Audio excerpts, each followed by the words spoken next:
আল্লাহ রাসূল বলেন উম্মতের দল আমি পয়গম্বর দুনিয়ার জমিনে বেশি দিন থাকবো না, এরপর আমার সাহাবায়ে কেরাম তারাও বেশি দিন থাকবে না।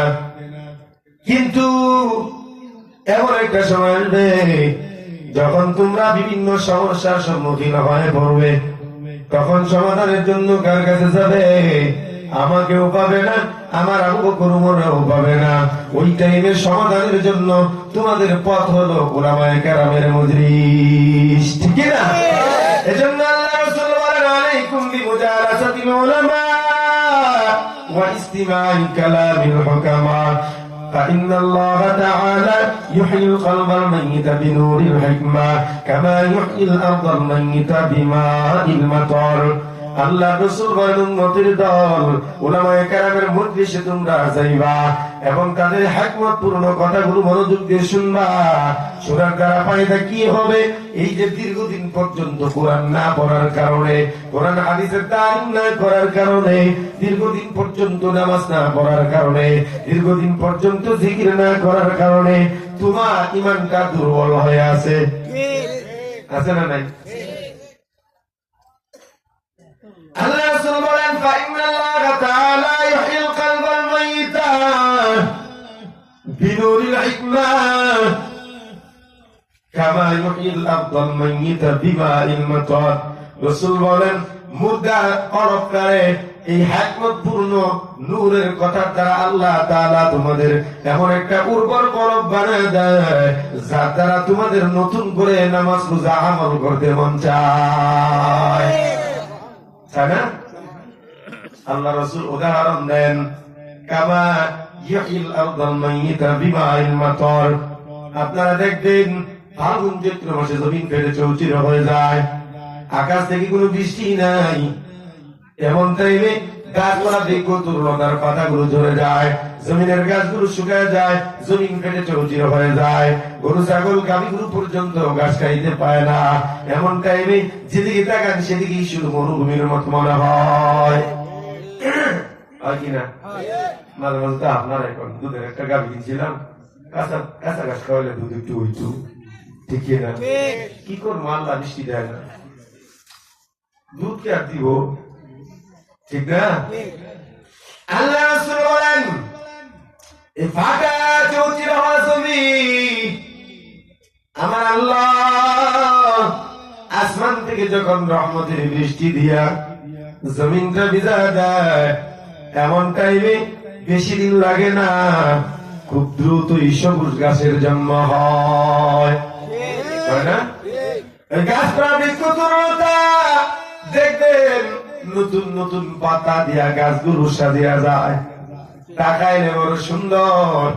রাসূল বলেন আসমানের বৃষ্টি মরা ফাটা জমির জন্য যতটা প্রয়োজনীয়, ইমানদারের কলবটারে তাজা করার জন্য উলামায়ে কেরামের জলসায় যাওয়াটা ততটা প্রয়োজনীয়। জোরে বলুন সুবহানাল্লাহ। এটুকু বুঝছেন? বুঝলেন না? এটুকু আমি তো খুবই জিওয়াজ মুখস্থ করে দেবো, এটুকু বুঝছেন? মাথায় ঢুকছে তো? মন থাকবে? তাহলে মাহফিলে আসলে লস নাই, লাভ আছে, ঠিক না? লাভ আছে না? কেমন লাভ? কিছুক্ষণ পর্যন্ত এখানে বসে আছেন, এর আগে ছিলেন বাসায় দোকানে চার্জ করে, ওই সময়টা আর এখানে যে বসার পর সময়টা দুইটা আপনি মেস করে দেখেন তো কোন পরিবর্তন হয়েছে কিনা? হয়েছে না? আল্লাহ নবীর কথা মনে হইতেছে, পরকালের কথা মনে আসতেছে, আসতেছে না? এটাই হলো ওয়াজ মাহফিলের ফায়দা। যারা এটা ধরে রাখতে পারবে তারাই হেদায়েত হয়ে যাবে। জোরে বলুন সুবহানাল্লাহ। এজন্য ভাই রাসূল সাল্লাল্লাহু আলাইহি ওয়াসাল্লাম প্রতিদিন ফজরের নামাজের পর, আসরের নামাজের পর সাহাবায়ে কেরাম নিয়ে বসে যাইতেন, ওয়াজ করতেন, খবর নিতেন। এর সাহাবায়ে কেরাম তোমাদেরকে যে গতকাল সবক দিয়েছিলাম, আমলের কথাটা বলছিলাম, এটা কি আমল করতেছো কিনা, না করো নাই, কি অবস্থা বলো? যদি করে থাকো আজকে আর একটা নতুন আমল নাও।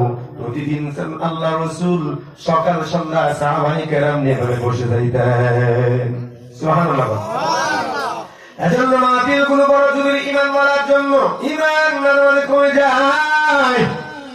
দেখবেন 40 বছর পর্যন্ত কিছু ইমানদার নামাজও পড়লো না, মসজিদেও গেল না, আছে না? মাঝে মাঝে শুক্রবারে আয় আর কয় শুক্রবারেও যদি না যেতে তখন সে কাফের করে কি কথা কম না গা। এই মুসলমানি টিহারি লেগে মাঝে মাঝে টিহারি লেগে মনে হয় মসজিদ থেকে সনদ দিতে শুক্রবারে মুসলমানি কথা বলেন দেখেন না, এটা মুসলমানি দিয়ে জান্নাত পাওয়া যাবে? কথা বলেন পাওয়া যাবে? জান্নাত মামুর বাড়ি দোতলা বিল্ডিং, মামানি রেখা করেন পদ্মারি 20 একটা বাজার করেন সাফাকাত করে খাই বলে। আল্লাহ আমাদেরকে বোঝার তৌফিক দান করুন, বলুন আমিন। রাসূল বলেছেন এই জমিনের মধ্যে সব থেকে দামি উম্মতের নাম হলো আমার উম্মত। সুবহানাল্লাহ।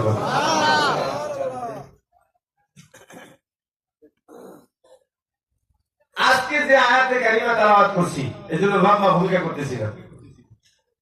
সূরা ফুরকান 19 নম্বর পারা 2 নম্বর পৃষ্ঠা।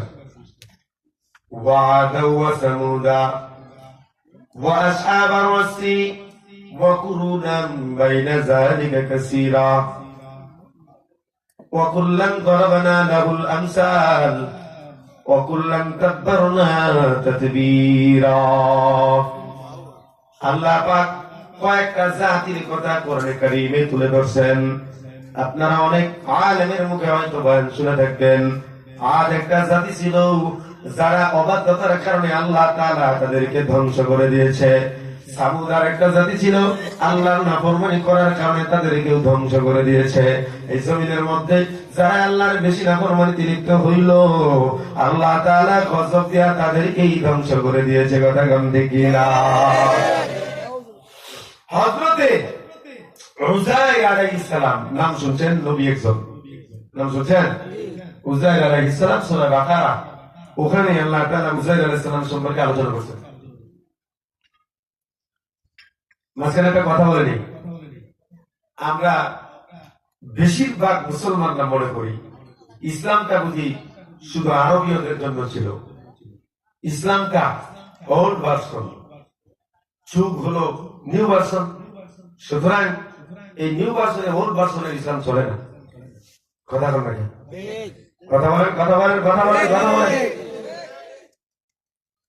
এদের মগজের সমস্যা। কি সমস্যা? মগজের সমস্যা। কেন জানেন? এরা দুনিয়ার সব সাবজেক্ট বই, ইতিহাস, দর্শন সব পড়তে পারে, কিন্তু কোরআনটারে বুঝার জন্য তাদের সময় হয় না। কথা বলেন না কেন?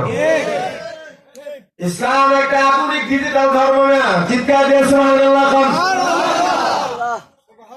এটা মোবাইলের মতো কিছুদিন পর পর আপডেট করা লাগে না। আল্লাহ তাআলা 1450 বছর পূর্বে এমন আপডেট করে বানাইছেন কিয়ামত পর্যন্ত যেই যুগ আসবে, যত সমস্যা আসবে সব সমস্যার সমাধান কোরআন দিবে। যেহেতু কোরআনের কাছেই যায় না, কথা কন না কেন? এর লাগি তো গায়ে চুলকানি হয় কোরআনের কথা শুনলে, ঠিক না? হুজুর কোরআন তেলাওয়াত করেন তো সুদের বিরুদ্ধে কইলাম